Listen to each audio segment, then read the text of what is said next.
This story was submitted via email by a listener named Mamun Abdullah from Fakirhat, Bagerhat, and it occurred around 1996 involving his father and grandfather. Mamun Abdullah's grandfather's name was Maksud Sheikh. By profession, he was a Kobiraj, traditional healer or exorcist. In his youth, he was very brave and a talented singer. His house was located at the edge of a green field. One day, some people hastily brought a girl with abnormal behavior to his house for treatment. When the grandfather arrived, he cleared the crowd and began the treatment. The girl's behavior was horrific. Her tongue was hanging out about a hand's length, repeatedly touching the ground. Her eyes were bloodthirsty, and she was tearing out her own hair. After much effort, the grandfather managed to stabilize her temporarily. He gave the family some enchanted oil and water, tel pora, pani pora, and asked them to bring her back the following week. A few days later, the grandfather had a dream. A vile, ugly, distorted figure of a middle-aged woman appeared before him. The figure warned him, "Don't separate me from her, or evil will befall you." The grandfather awoke, but dismissed the matter as insignificant. The very next night, his grandmother had the same dream. The distorted female figure told the grandmother, "Tell your husband not to separate me from her." In the morning, the grandmother shared the dream with her husband. The grandfather reassured her, saying it was nothing, and giving her some rituals to perform before sleeping. 7 days later, the girl was brought back. Her condition was much worse. Using his healing skills, the grandfather realized that a female jinn had possessed the girl. The family entrusted the treatment to him. The grandfather performed various rituals for a long time and finally managed to drive the jinn away. But he did not know that the jinn he had banished would soon become the bane of his family life. The grandmother was pregnant at the time. One night, she came out with the faint light of a hurricane lamp. Under the drumstick tree, she saw something. Please like and subscribe. Thinking it might be the cattle, she moved closer. What she saw defied logic.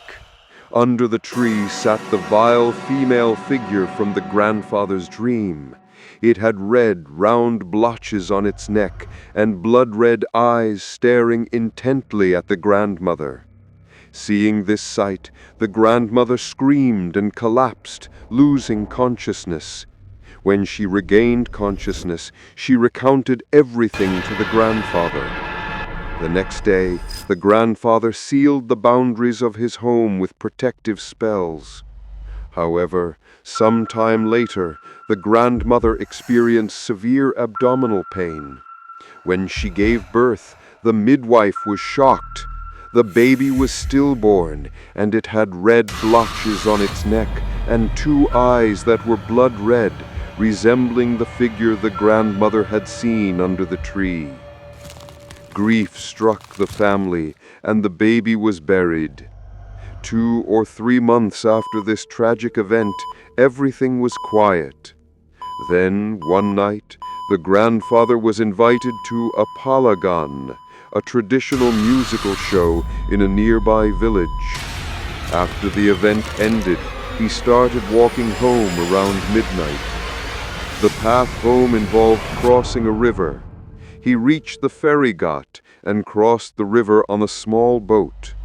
Not far from the river was a cremation ground, or Shosan Ghat, which he had to pass. It was pitch black, and silence reigned. He was walking with a 3-battery flashlight. Suddenly, he smelled a very foul odor and felt someone was behind him. Thinking it might be a fellow villager, He swung his light around, but saw nothing. A feeling of dread took hold. He quickly recited some dua, or prayers, to create a protective boundary around himself and continued walking. A deep sense of unease persisted. At the end of the field was a large jackfruit tree garden, Kantaltola. During the day, no one would go there alone, and passing through it at night was considered virtually impossible. But to get home quickly, he had to take that route. As he walked, the foul smell grew stronger and more intense. He tried to rationalize, "No, it's nothing," but fear gripped him. Then strange sounds came from behind. He kept going straight without looking back. Suddenly, he felt as if someone was walking right beside him, making the mar-mar sound of dry leaves crunching. Involuntarily, his torchlight swung toward the spooky garden next to him. In the faint light, he saw what he believed had been waiting for him that night. He saw that the soil of a nearby grave had broken open, and something was emerging. He realized it was the vile female figure from his dreams. The grandfather knew something terrible was about to happen. Suddenly, the flashlight slipped from his hand and went off. He was completely paralyzed by fear, feeling helpless in the impenetrable darkness. The female figure's voice began to ring out, "I told you not to separate me from her." The voice grew louder, indicating it was drawing closer. And then his worst fear came true. The figure grabbed him from behind and clutched him tightly. He struggled desperately, invoking Allah repeatedly, but could not break free. The figure kept pressing down on his back, making him feel as if his soul was about to leave his body. He became completely rigid. Making a final effort to survive, he yelled, "Allahu Akbar," and shook violently to free himself. For a moment, he felt light. The heavy burden seemed to be gone.